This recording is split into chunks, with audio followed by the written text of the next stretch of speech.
It is my great pleasure today to be with Dr. Dennis Colonello, my mentor and someone I've worked with now for over a decade. Dennis, welcome to the show. It's great to have you. Thank you, Joey. It's an honor to be here. Great. Well, I'm super excited for this because obviously we've known each other for years, and you've been my greatest mentor in chiropractic and other things. And it's going to be amazing just to sit down and chat and share. I'd like to share some of your story, but also really sort of the things that we work on, you've been working on, and um, the Mhm. philosophy that you approach what you do, how you do things that you do. So I just think Right. as an intro to have people better know you is just ask you how you got into the field of chiropractic. Wow. Okay. Well, to cut it short, uh, I studied physical therapy at the University of British Columbia, but physical therapy just didn't fit with me. In those days, it wasn't like physical therapy today. It was putting machines on people like shortwave diathermy, ultrasound, and so on. I just didn't feel empowered with that. Not that it wasn't important, but it just didn't fit me. So what happened was I took some time off, and in those days, chiropractors and physical therapists were not like they are today. Today they're cooperative. In those days, they were like diametrically opposites, Mm, almost not a good feeling between the two professions. Competitiveness, which is never healthy. Well, not totally true, but usually not healthy in that circumstance. But and I met this chiropractor, and I'd had a problem with my tailbone actually. Um, in playing football, I somehow I many times, who knows how many skating, hockey, bang on your butt. Anyhow, I'd had problems with it, and I certainly didn't want to take the conventional approach. So he adjusted me. Um, Literally put me on my side and mobilized my sacroiliac joints on both sides. And I guess what, in so doing, in hindsight, in retrospect, because I felt immediately better, um, is he repositioned my coccyx, but without touching my coccyx. So hmm uh, I thought that was pretty amazing. So I enrolled in chiropractic, and I guess in some ways, in those days, it was a big fish to catch a physical therapist. You know what I mean? Anyhow, those were the best years of my life. My best friends to this day are chiropractors from my class who have, by the way, gone on to do great things. A lot of them, like really great hmm things. And I got lucky. I found what I was supposed to do. hmm I And think, this was up in Canada. yeah, that was all in Canada. Yeah, Yeah. it's Who were some of your Who were some of your early mentors? you know, chiropractors were considered quacks basically in my day. I mean, I remember rolling into a small town when I started my um, practice, and it was in a northern community, and it was certainly you know, not a opening, welcoming arms from the medical professionals. That changed over time, though. I have to say, we ended up being great, had a lot of fun together, but initially, you have to break that ice, and chiropractors weren't seen in good standing in those days, even though they helped a lot of people. But certainly not like today's expanded greatly. hmm And so you, out of school, basically went off on your own and started a practice right off the bat. Yeah, man. My best friend Peter Mackay, who's also an exceptional doctor in San Diego. Um, we started our practice together. We actually bought a building. I don't know how we did it, but we borrowed from the bank. And in those days, the interest rates were like crazy, like 23%. We survived all that. I don't know how we did it, but we survived it. And we ended up owning a really nice piece of real estate in Toronto. hmm Um, so it was an amazing experience in Canada because chiropractic was really not widely accepted. So you had to break ice. And I was pretty good at that for some reason. And what was So, practice like in those days? Because you were also trained as an acupuncturist at that time. yes. So Well, was it? Go ahead. it, I have to say, there was a time when socialized medicine really worked. But what happens with politics is, when times are tough, they get rid of healthcare and education, the two things you need the most. But for whatever reason, those are the easily discarded ones. Mm, And so what happens over time, it was degraded. So what happened in Canada was you had to see a lot of people to make a living, which gave you very little time.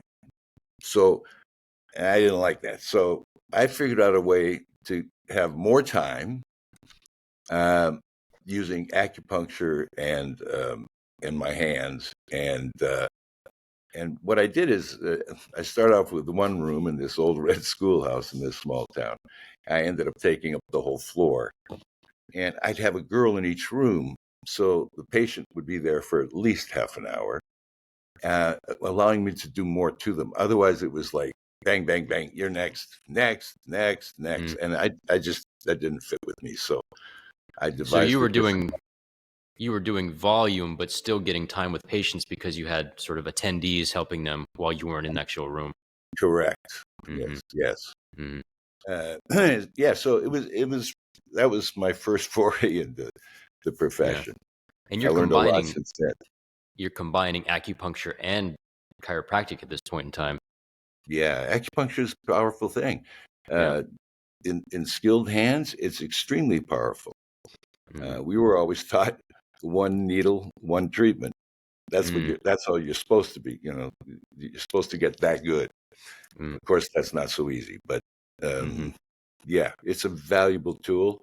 It's a good adjunct to what I do in terms of body care and mechanics. Um, there are lots of great things out there now that we didn't have back then. We only had hands, basically. Hmm. But yeah, yeah, And you were I taking, was one of the first to do laser acupuncture. uh, That was a little bit of a stretch, but yeah. it, And you for were some working people, it worked. with athletes at this point in time as well. This was near Toronto, correct? Oh yeah, I've always been with athletes. Hmm. That time it was a wrestling team at Brock University, great young men. Um, one of which went on to invent some amazing game and made a lot of money. Um, there, yeah, there was a lot of athletes, women's basketball team, football players. Uh, I was fairly well known in the communities that I've practiced in terms of sports. So, soccer players, all kinds of athletes, rowers, because rowing was big in in.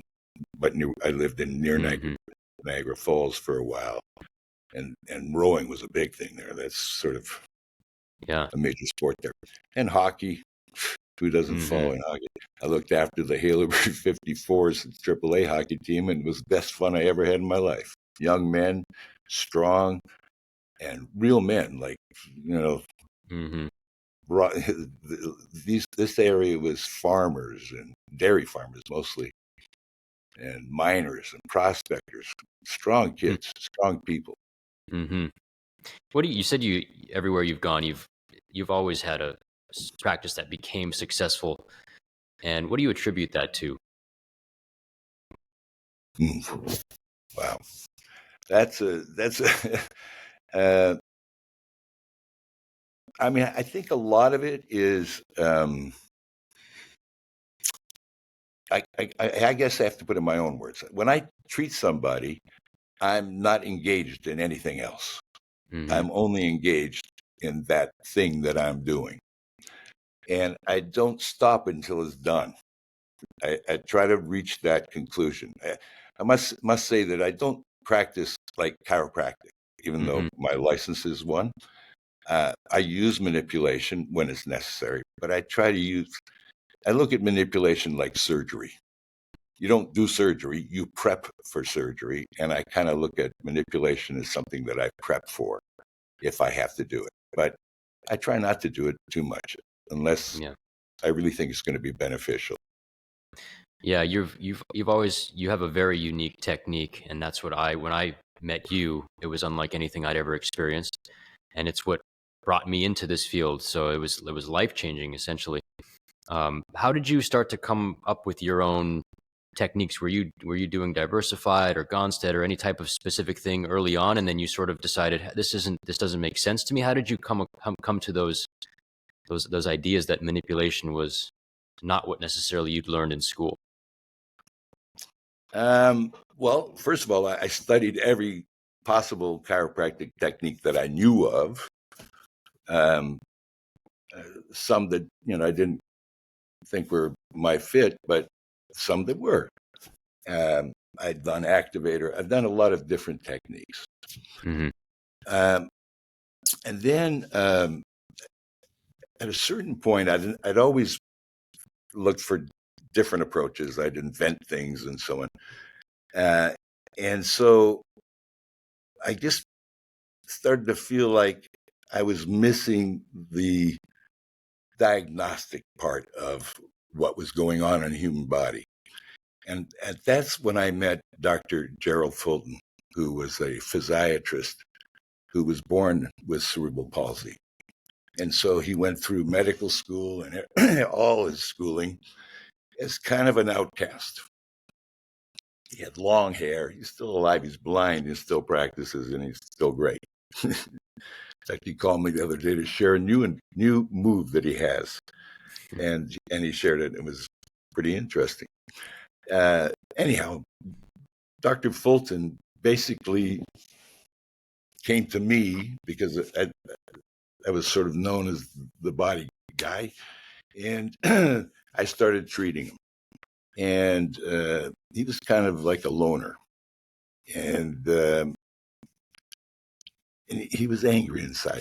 Anyhow, long and short, I got him involved with the wrestling team, and these young men really took to him, and he felt like he had a home. In fact, he ended up getting married. It was like a romance, but a bromance. I Uh-huh. love this man, and he's been so influential in my life, I have to say. So working with him, he basically said, now your hand is on this piece of anatomy, and this is how it works. And because he lived with disability, and so and he studied physiatry, which is the study of basically aging bodies Mm. and movement. So that's really, I think, the nexus of where I jumped from treating things to fixing as best we can things, Hmm. rather than, I kind of always found it boring seeing the same person all the time. So Hmm. for me, I like seeing new patients and new puzzles. Yeah, that's a philosophy you've always shared from day one is our goal is to fix this person as fast as possible. It's not to, like you just said, treat them. We want to, what's the root cause of the problem and how can we get that result as fast as possible? And you truly do attack it with your entire energy field. It's like your whole energy being goes into helping that patient.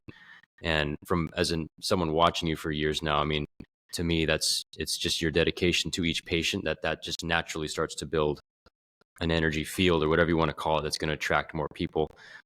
Because a lot of people say, oh, how come, what's the key to success? And it's just dedication to your craft and Yes. an absolute caring on the deepest level for that person's health and well-being. Yeah. And Yeah. more importantly, they always say measure twice and cut once. Mm. I don't believe in making mistakes. Hmm. Mistakes is where you get into trouble. Mm. And so what we do is make sure that we follow what the body is telling us it needs, not what we think it needs. Like, That, a yeah. patient will say, well, you didn't crack that. I don't want to correct that. You know what I'm saying? Mm-hmm. Mm-hmm. So, uh, but they're used to it. So sometimes you have to, convince them it's better the Yeah. other way. And that's something watching you too, is your intuitive nature. It's intuition, but it's also, experience in knowing what the body needs. Hmm. Is that something that's developed? Is that an innate talent? Is that a gift that some people have? Is that just experience, combination of things? What do you think? I think it's just how you think. For example, uh, you don't think about a skill set that you have. You just do it, right? But understand that in my practice, I'm only one piece of the puzzle because, as you know, Joey, we have two physical therapists and an acupuncturist and another young chiropractor who's working with us, who's terrific and is awesome.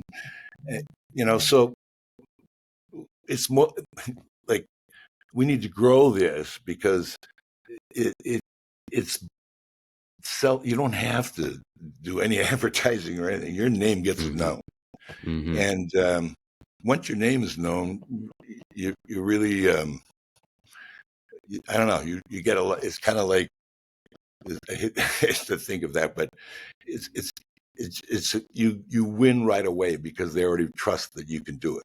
So you're Mm-hmm. already starting with a positive, right? Yeah. And so that makes it even easier. Mm-hmm. So what would you say with chiropractic in this day and age? Even, I guess you could compare it to when you started, Right. but what is it? Where does the profession where does it lack? Where does it need to go in your eyes in order to become a more respected, I guess, or valued, or any issues you see with the profession in today's day and age that could be Well, improved upon? the reason that's difficult to answer is because there isn't any standardization. So I can't say that guy's doing the wrong thing and this guy's doing the right thing and that you need to do this or whatever because they all have their own successes. And that's because they are doing healing work, right? Mm-hmm. You're going to have winners, but we want 100% winners if we can, right? So sometimes for example, I'll see people that have need a hip replacement, but they don't want to do it because they're afraid of it. And who wants metal in your body and this, that, and whatever that they've heard. But in reality, they really need a hip replacement. Mm-hmm. So um, they'll go for all these different treatments that won't work rather than just tell them the truth. Get it done. You're missing your life. And Mm-hmm. the stresses that you create in your rest of your body because of your body's having to adapt to a problem as opposed to getting rid of the problem and rehabbing it so that you can have a life again. So Mm-hmm. there's times when surgery, thank God for surgery, Mm-hmm. uh, all surgeries when they're necessary. Right. You And know, evaluating people, like, how do you know when it's time for somebody? Are there things that you're looking for clinically? Is it just sort of you're treating them and then it just keeps coming back? Because no, surgery for a lot of people yeah, yeah. it's obviously a huge decision. Here's how I look at it, and I'll give you an example because this just happened maybe 3 or 4 days ago. 73-year-old female uh, hasn't worked out for a long time.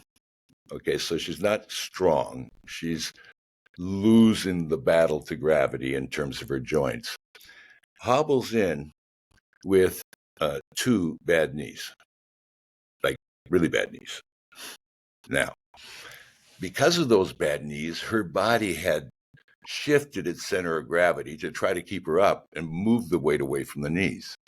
This caused spinal problems, in particular her neck, her shoulders, her thoracic spine, and her lumbar spine, the entire spine. So I basically said, you need knee replacements. She says, I know, but I don't want to do them. Not right now. I'm not ready. I said, okay. I said, if I can get your weight distribution changed, you'll meet her. But you've seen her, I think. She's a lovely lady. Then maybe I can reduce the stress on your knees temporarily. You can buy some more time. Uh, we accomplished that. Mm. She is walking better. She's feeling better than she's ever felt, because when you correct spinal misalignments, this is where chiropractic is dead on. That is your nervous system. Like, we think of the spine and think of the bones. Mm. I don't. The bones are just bony tunnels. They're there to protect something far more important. And that's the spinal cord, obviously. So I see it from the spinal cord level, not from the bony level, if you understand what I mean. Yeah. So, and even a small interference, like upper cervicals, there are chiropractors who do nothing but upper cervical technique and get incredible results. There are others that do it with activator. I don't understand it, but they get results. So the answer, I guess, is it's not about whether chiropractic needs to do something to be mainstream or whatever. Mm-hmm. But I do think that if there was more standardization, in other words, if we all practice the same thing, then at least we'd have a measuring stick, and then we could grow from there. Yeah. So that's basically what I think is, take all the information. It's all got truth in it, Mm-hmm. and decipher it for yourself. But to me, structure governs function. How something is built is how it'll work. And so if you look at the human body in terms of how it's built, you can understand how it works.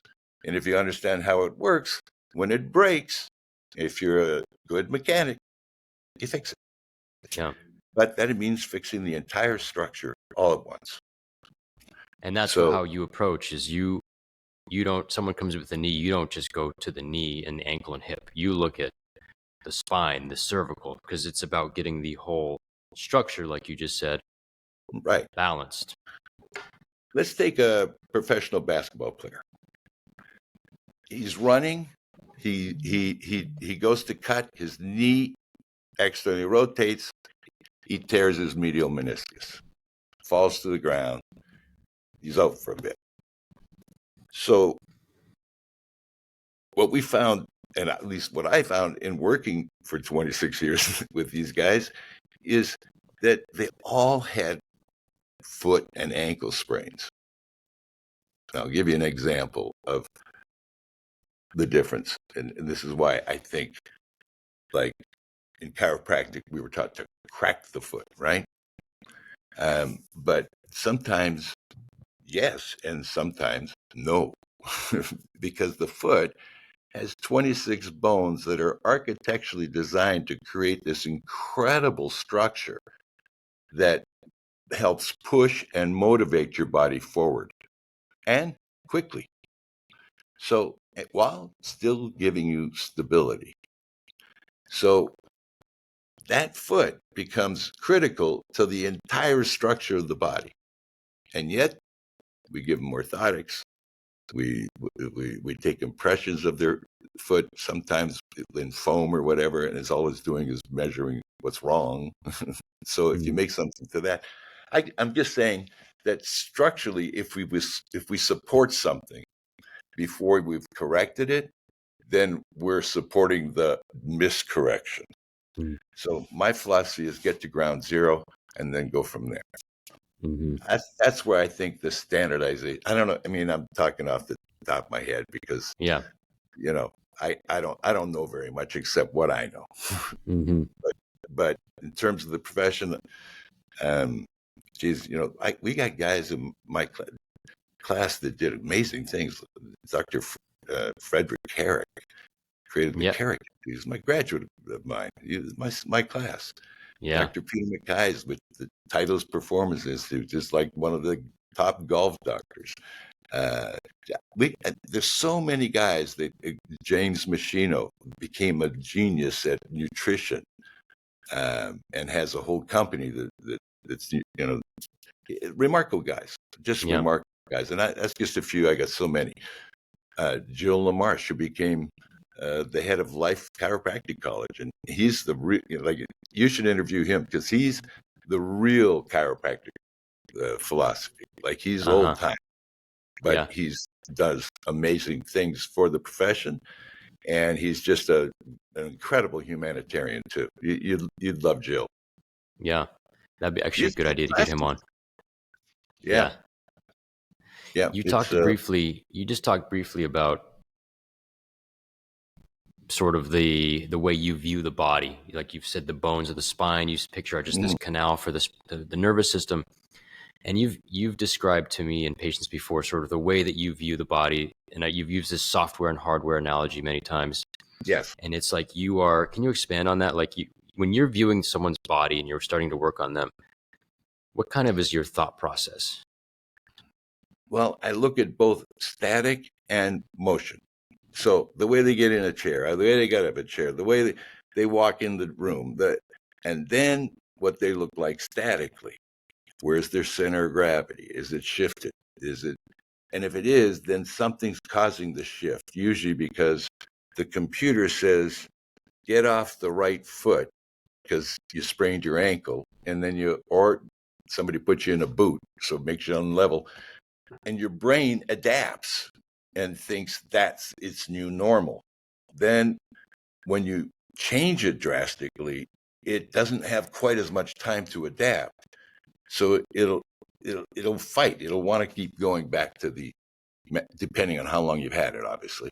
But that's the fun part, is to break that pattern. If you can Mm-hmm. break the pattern, you can change to a new pattern and then reprogram the next pattern.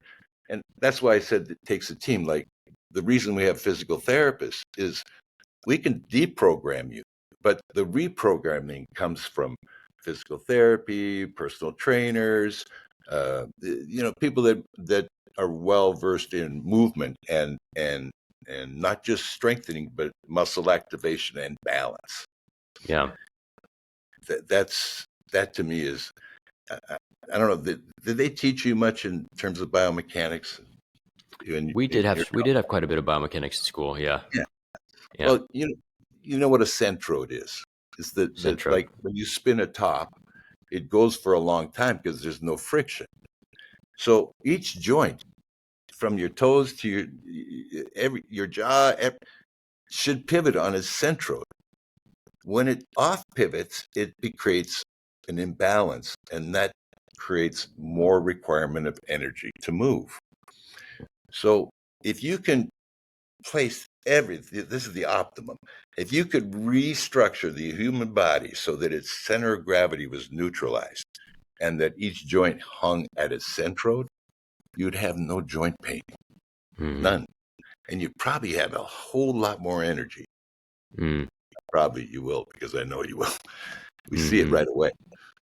As soon as you activate the nervous system, people get up and go, wow, this is an alive feeling. I'm sure Yeah. people get it with massage, get it with lots of things, but that's Yeah. one of the things you want to aim for. You want to have that shift. Yeah. Yeah. Yeah. So just to give people a visual, when patients, like a new patient walks into your office, you will often, you usually, I know you're watching them as they come in, like you said, how they're moving, and then you'll have them stand in front of the mirror and see if they're offloading their weight. You look at their feet. You Right. just get those clues as to, are they offloading? Where's their center of balance? You give them little pushes here and there.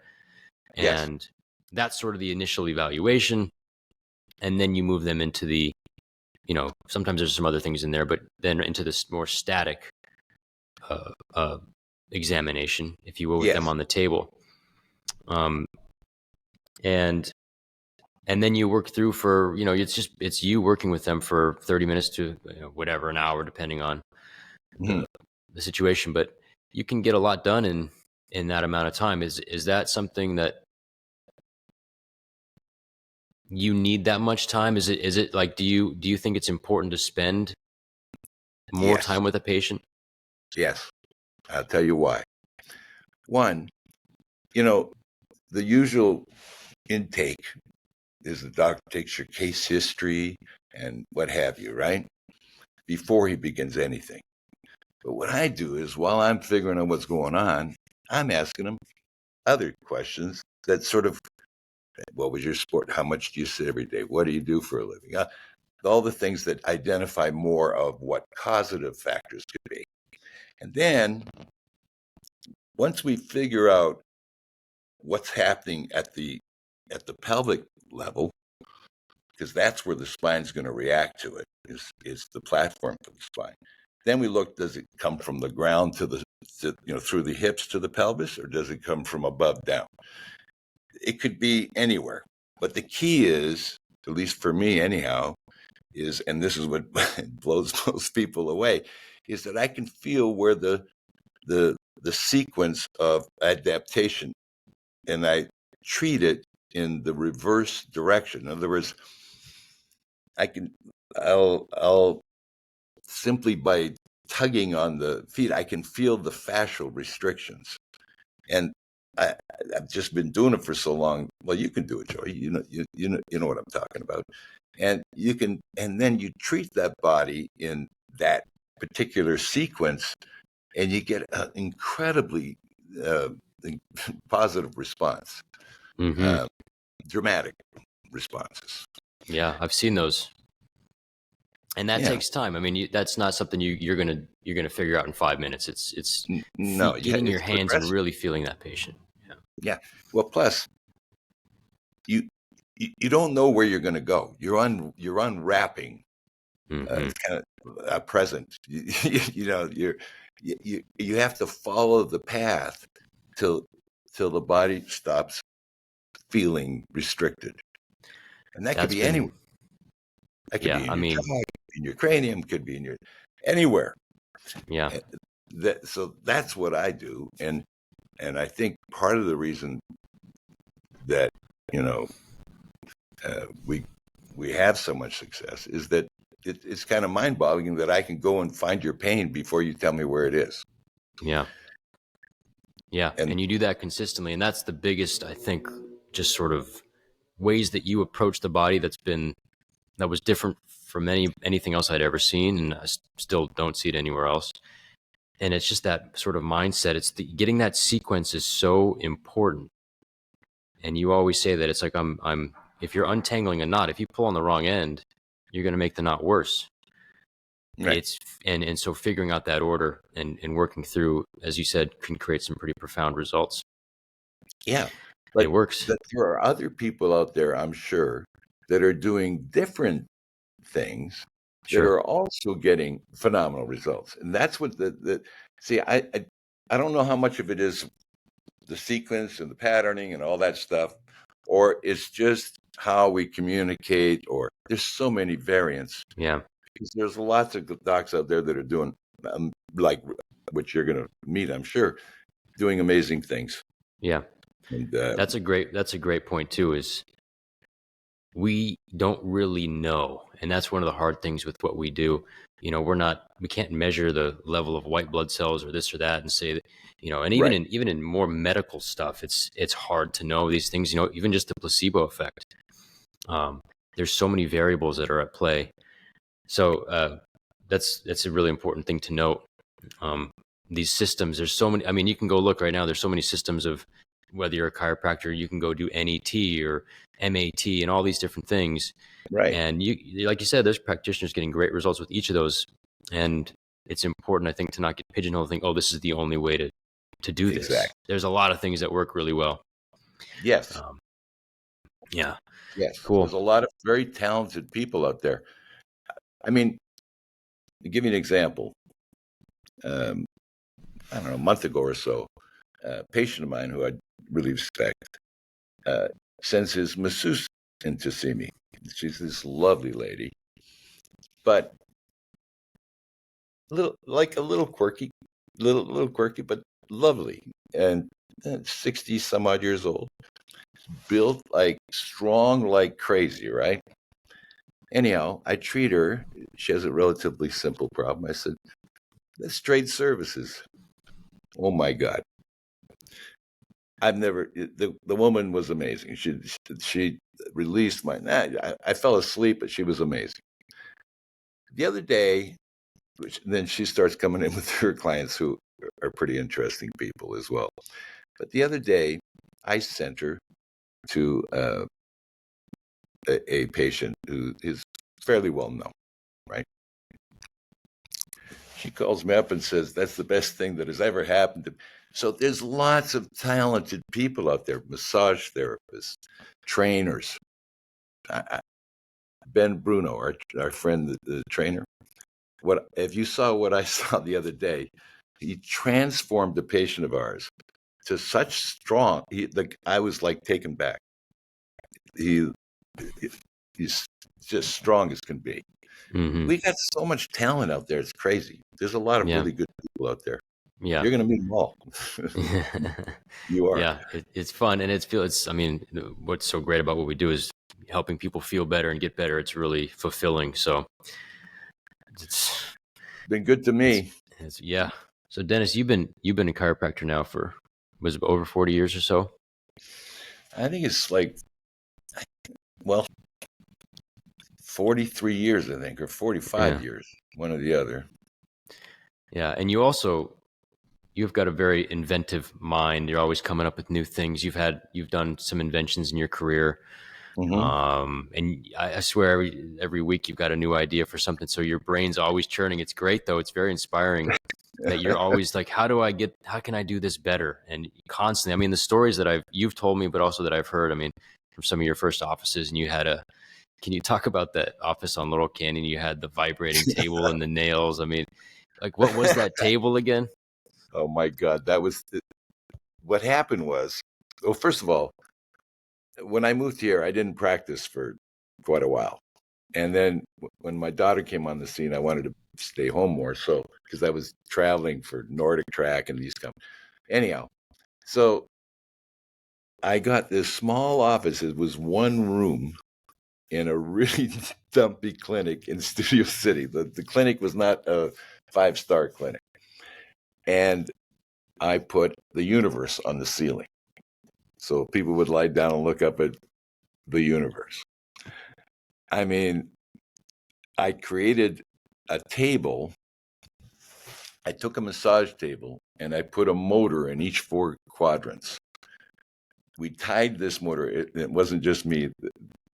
This friend of mine at the time, who was a nuclear physicist, helped me with it. So this table was dramatic. The problem is it shook the whole building. And they were wondering why people were so relaxed, because they were sitting in the podiatry chairs vibrating. This was And in the office next door. this is in Because the these office. motors were big. They were basically big vibrators you had on this table. They were used to, you won't believe this. They were like 1,600, I think 1,600 a piece. They were used to test earthquake vibration in buildings. So they were very powerful. And you could sync them so they would make X's and moves and patterns through the table. It was actually quite dramatic, but you could not subdue the vibration. It was impossible to subdue. So we had to, but people loved that table. It was interesting. So this table is vibrating in different ways while the patient's on there and you're treating them. Yes, Amazing. and it really actually helped with stretching and what have you. But we tried it with less vibration like that, and it's like mediocre. Hmm. It has And to where did be that? How did you come to that idea? Did you read something and thought, oh, what if we put these vibrations through the patients while we're working on them? How do you come up with that? At that time, to me, everything is motion. It's like there is nothing that's static. Everything is moving. So what happens to most people when they're sedentary, they get hurt, they're lying in bed all day, they don't get motion. So I wanted to create an amplitude of vibration that literally all lifted the body off the table. You literally were like on the table, but you were floating on it. Yeah. And so you were so relaxed that I could move everything. Hmm. But it's just, you cannot put it in a building. But you shook the nails out of the walls, and when it rained, I think Yeah, you said it like the place flooded because the nails came out. that winter, when I moved, um, it rained exceptionally hard, and there were buckets throughout that office. Unfortunately, That's I think funny. it had something to do with vibration, but don't know that for sure. Yeah. So you, another thing that I've always, well, you invented the abdominizer, which Yeah, was the sit up machine, piece of plastic. I love the story about that too. I said, how did you come up with that? He said, well, I was just in my home, and I was making molds and sticking them in my oven to try to make a mold. You were just like this inventing things in your own kitchen that and then you yeah, had like, so where was the abdominizer born out of? This was in the 80s, correct? yeah. It was born out of the, you know, sit-ups. I hate sit-ups. Most people hate sit-ups. Try to tell a dairy farmer he needs to do sit-ups. Not going to happen, right? They're too busy. So I looked at I was playing with a spoon one day, and I thought, if my butt was in the spoon and my back was on the arch, and if when I go to do the sit-up, the back would collapse towards the floor and lift the pelvis up, then I would knock out the hip flexors and I would isolate the abdominals. Anyhow, that was the principle behind it. Mm. I went ahead and made 10,000 and was stuck with 10,000 in a warehouse.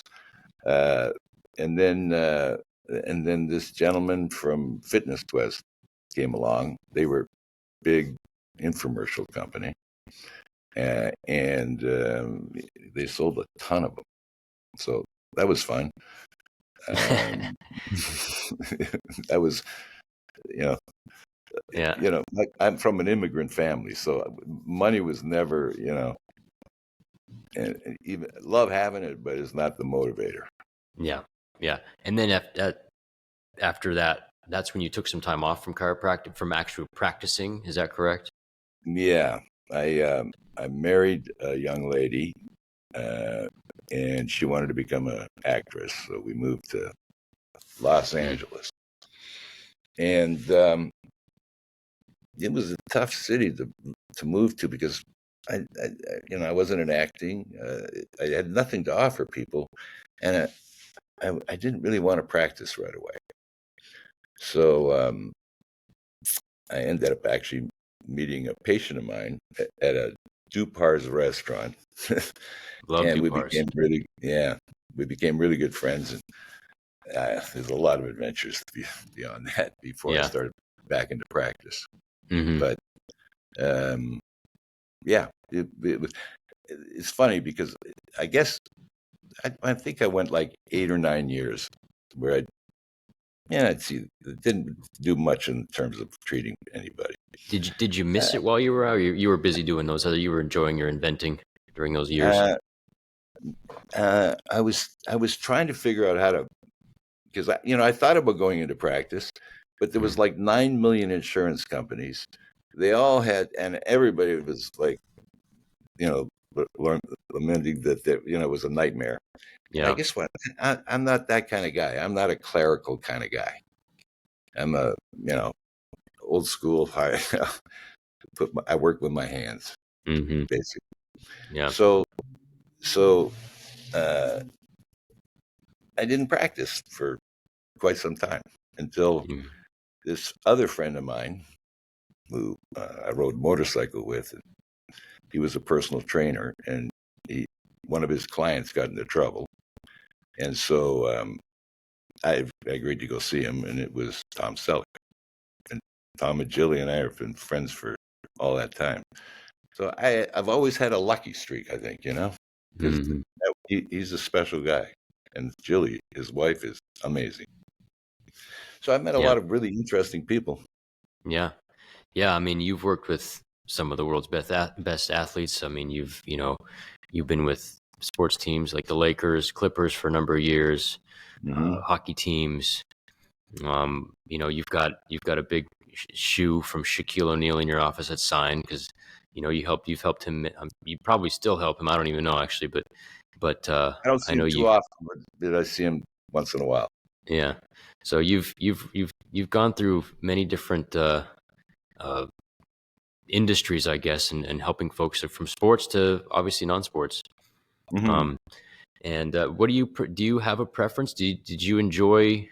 You don't really work with sports teams directly now per se, but do you miss that at all?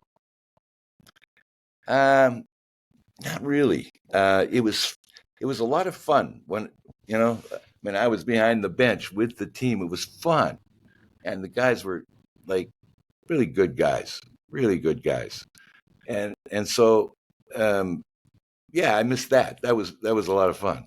I Hmm. remember we were in Memphis, and we'd come from behind from a 3-game deficit and won in Memphis, and I remember just maybe 4 minutes before the end of the buzzer, the end of the game, the assistant trainer Joe turns to me and says, "Hey man, we better get out of here. These fans are not happy." And it was a scary moment because it was just an incredible time. So it was. I miss that stuff, but I don't miss it as much now. One, I can't travel as much. I'm getting older, and or actually, I don't want to travel that much. Sleeping in mattresses and hotels is not great for your neck or back. Um, so no, I gave it up. But do I miss it much? Not a lot. I fill it with other things. So uh, I have amazing clientele with fascinating stories. Just great. I'm lucky. What do you think your favorite parts about what you do and what we do is? Is it being able to meet new clients? Is it you know? Oh yeah. For me, I like new puzzles. I don't want to keep treating something that that's not working for me. For me, I like to figure it out, solve it, or at least try to, and sometimes that involves sending you to a surgeon or PT or podiatrist or something that helps us to augment the thing. It's not all me, but um, but generally speaking, I like meeting new people. It's interesting. People they have interesting lives, Yeah. you know. Yeah. What is your just because you're very balanced. It's not you're not like completely. You mentioned this earlier in the talk. You said, well, you're not against surgery when it's necessary. If you're going to get No. why keep ruining the rest of your body? You're very balanced in that you're not to an extreme of one way or another. What have you found with different things like PRP or the other types of non-surgical things? Are you a proponent of those types of things when you deem it necessary? Do you try to avoid those? No, I think if there is a viable uh, um, adjunct of the modality procedure that's going to expedite the recovery or improve the function of a person's ailment, I'm 100% on board. But I have to believe in it, or I can't. But um, I always leave that up to the patient. I'll tell them what I think, but it's up to them to decide. But no, I'm a proponent. Hmm. Yeah. Yeah. And one thing, Dr. Ali Sadri, who's a foot podiatrist who actually I'm going to have on the show in the near future. Great foot Yeah. doctor. Very. I remember when it was a patient came in that had a bunion surgery, Yes. and before seeing that, you were kind of against it because the feet you're a huge proponent. I mean, you always fix the feet; they're so important. And you saw that, and I remember you saying, this is the best bunion surgery I've ever seen." Um, had you, are you like, because bunion surgery is one of those things that people say, oh, you should never have that done. You hear a lot of things like that. Are you still thinking that those are a good thing to have done? This is a more, I guess, specific question in terms of an actual treatment, but that's one that I get asked a lot, and I Yeah. wanted to get your take on that. Well, first of all, it depends on the person. What do they do for a living? Are they on their feet a lot? And how much is it disabling them? If it's not disabling them, there's no pain, there's no serious mechanical flaw that occurs that couldn't be corrected with exercise or something, then I'm pro it. But I really am. It better be with the right guy because I've seen so many failures. And unbeknownst to you, that clinic that I worked at in Studio City was a podiatry clinic that specialized in bunions, and they sold it as a aesthetic, have a pretty foot. But I saw the results years later, and it wasn't very pretty. Wow, they were selling that as a aesthetic thing as opposed to a yes, yeah. yeah. Huh. It was all the rage. There were people lining up. Yeah. Yeah. Yeah. But I saw later results later on. When your foot goes south, it makes life difficult. Your feet are very important. Yeah. Really important. Yeah. So, yeah. Yeah, there's a lot of variables at play there. I mean, that goes with all these things, Right. especially That surgery. being said, I did send someone for bunion surgery not that long ago, but only to this guy because I felt like he had it down. Yeah. Yeah. But and it worked out great. Right. What does your, I know, I mean, I see you every day basically, but what does your practice look like now? How has, like I said, you're always coming up with new things, but since when you started, what's the overall evolution, would you say, now of where you're at? Are you practicing a lot differently than you used to? What's your Oh, focus now? I'm working half as hard to get twice as much. Because you have to learn to adapt, right? And I can't see or live. I mean, I get patients that are 6'7", 280, 300 pounds. Well, you've seen one of them, right? Big guys. So, at 73, it starts to take its toll when you do a lot of that work. So I learned different things and I create different approaches that save me a lot of time and keep me from having to hurt myself. Yeah. And yeah, that's a constant fun. that I'm always coming up with, something. Yeah. Like New approach. when the Me Too thing happened, right? I thought, well, we're putting our hands on people's bodies, and the last thing I would ever want is to be misconstrued at all. So I came up with these pads. So I put an interface between the patient's body, fairly good thickness, that I could still work through, and that seemed to work out pretty good. Yeah, that's been a great addition. I still use. Yeah, that's great. The cut up yoga mat. Yeah, it works great, and you can actually grab more of the tissue and manipulate things in a more efficient way. It's less correct. work on your hands. Correct. Yeah. Dennis, what do you view is the future of healthcare and body work? Well, in my day, it was the Industrial Revolution that caused us to work hard with our bodies. We didn't sit as much, but we were physical. And then, of course, at our age, we found aerobics and exercise and so on. And so, the problems we're seeing, down the road from our generation is that we used our bodies a lot. So knee replacements, hip replacements, joints are going to wear out faster. There's an old saying, if you don't use it, you lose it. Well, that's true. But if you use it too much, you also lose it. Right? So it's just, you only got so many. Chris Paul said it great once. He doesn't really do a lot of dunking, right? I said to him, Chris, thinking stupid, that he couldn't dunk. Of course he can dunk.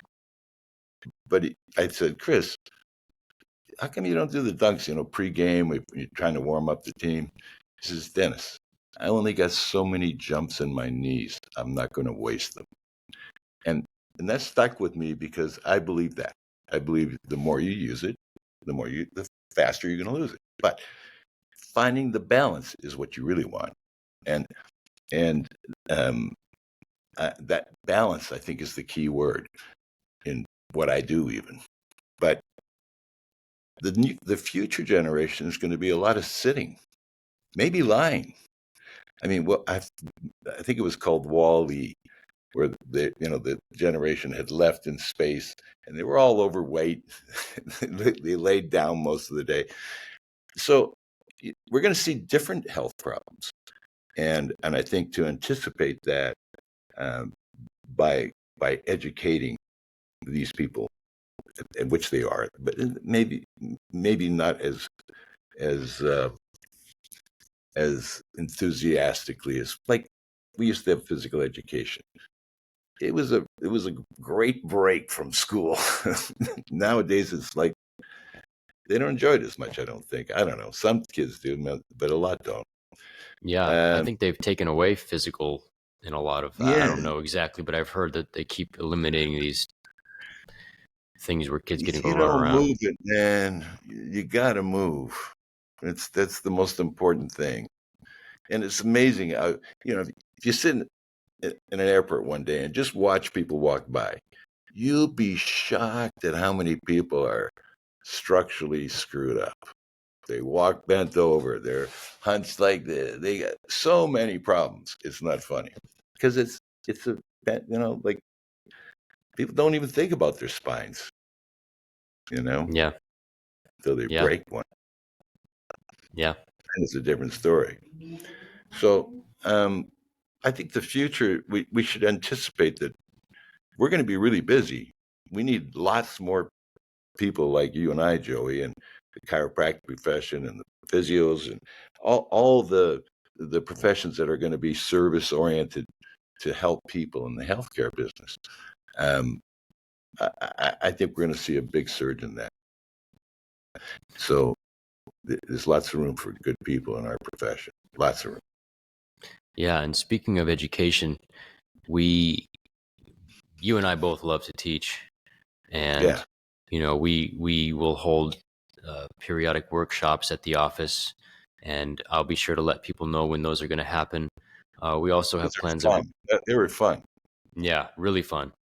They're short, couple hours. We come in, we go over a body, certain part of the body, and we can all sort of, you know, we all just learn together. But we're going to open up potentially next year, sort of an inner circle where folks can come and one-on-one learn from you or myself in the practice. And that's because of what you're just saying. We'd love to educate more people in what people need and what they're going to need as we become more and more sedentary, but also just as a whole. Even if we weren't sedentary, people still need this kind of work. It's always amazing. We say, how do people survive without this?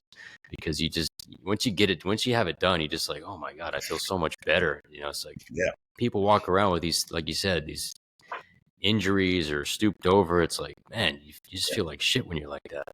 So Yeah. anyhow, I'll let people know, but we're excited about that. And we can't wait to, share that with other people. Yeah. That's our, at least, Joy, I've always said our goal as individuals, when you have something, like in this country, we don't look at wisdom as age, and we should, because in every other country they do. And just an aside, I know this is carrying it on a bit far, but I want to just tell this story. So back in the early 90s, I was inventing for a company called Nordic Track. Nordic Track was originally started by this inventor, Paul. I can't remember his name right now, but he had developed this machine for his daughter, who was a cross-country ski athlete. He grew that into a huge business, fully automated, robotic, the whole shoot and match. The guy was a genius. The company gets bought out by a Wall Street group that had no idea what they're doing. They put him in a back office and never consulted with him. It went bankrupt within 5 years. Here was the genius that was missed. So my philosophy is, our job as seniors is not, we've done our part, man. And we got to hand it down. We got to hand it off, because otherwise everything I work for would be kind of like for nothing. Like if I go and it's not practiced anymore, I would feel like, I'd like to know that I got something that improved or better or something. Mm-hmm. I love it. Let's do it. Yeah, I'm game. Well, we're setting it up. So anyone listening in, I'll keep you updated with those, and we'll have plenty of teaching opportunities in the future. Dennis, man, it's been a pleasure. Thanks for taking the time, and always inspiring and fun to talk to you, man. I'll see you tomorrow. That works for me. Take care, Joey. Right. Thank you, guys. Right, thanks to everybody for listening. I know it's just an honor being here. Thanks, Dennis. All right. Bye.